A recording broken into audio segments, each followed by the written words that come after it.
Hi guys, so in the previous videos we spoke about what stress is and the role of stress in our lives.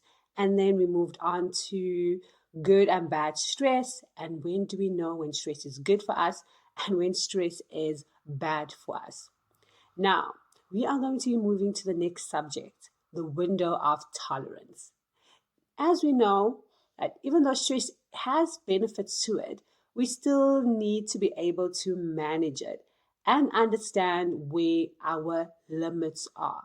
Because stress, whether it's good or bad, it does impact our ability to function and to do day to day things that are required of us, whether it's at work, whether it's at home, well, it's just simply taking care of self. It does impact our abilities to be able to do anything. So it's important for us to build that tolerance and also understand when we have moved off from being able to function effectively with a little bit of stress and when we have now gone into danger zones where we can't function at all, and what do we do about it?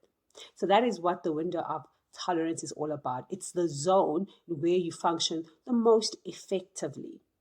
Now, this zone is where your sympathetic nervous system, which activates the stress response, and your parasympathetic nervous system, which undoes everything your sympathetic nervous system does, which is slows down everything that was activated during the threat or perceived environment, are in balance. It means you're in a state of balance with these two systems.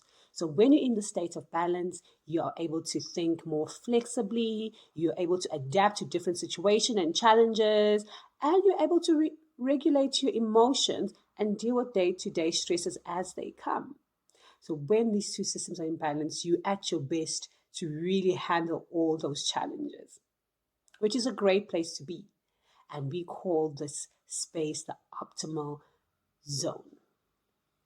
Now, it's good and well, and this is a space that we really want to stay in and never get out of, ideally. But unfortunately, life happens, situations happen that are out of our control, and we pushed out of that zone. So what happens when we are pushed out of that zone? So normally, high stress pushes us out of the zone. And because when we are highly stressed, we cannot take in new information, two things happen. We become hyper aroused.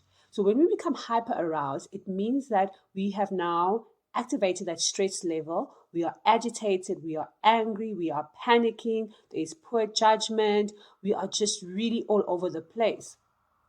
You know, you're feeling like you got all this energy built up, you can't focus, you can't do any of that when you are hyper aroused. But the other one, which is interesting, is that sometimes when we trigger the stress response, we can be hyper aroused. And this space is your freeze mode, where you feel hopeless, where you withdraw from everybody else, where you isolate, where you feel more depressed. And that is the space that you enter in when you're hyper aroused, despite the fact that you have activated the stress response. Not everybody goes into that hyper alert kind of state, but some people tend to withdraw. And sometimes it depends on the situation. We can either go into the hyper aroused state or the hypo aroused state.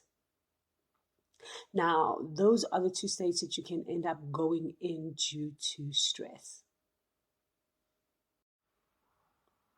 Okay, so now join us in the next video where we dive deeper into the hyper-aroused state and what tools you can use in real time when you are in that state, and also what other tools you can use as well if the first tool does not work out. So we're going to be sharing a lot of tools for hyper-arousal states and hypo-arousal states as well, and also giving an idea of the different symptoms you might experience when you are in one of these states. So tune in to our next video and find out what to do when you find yourself in that state.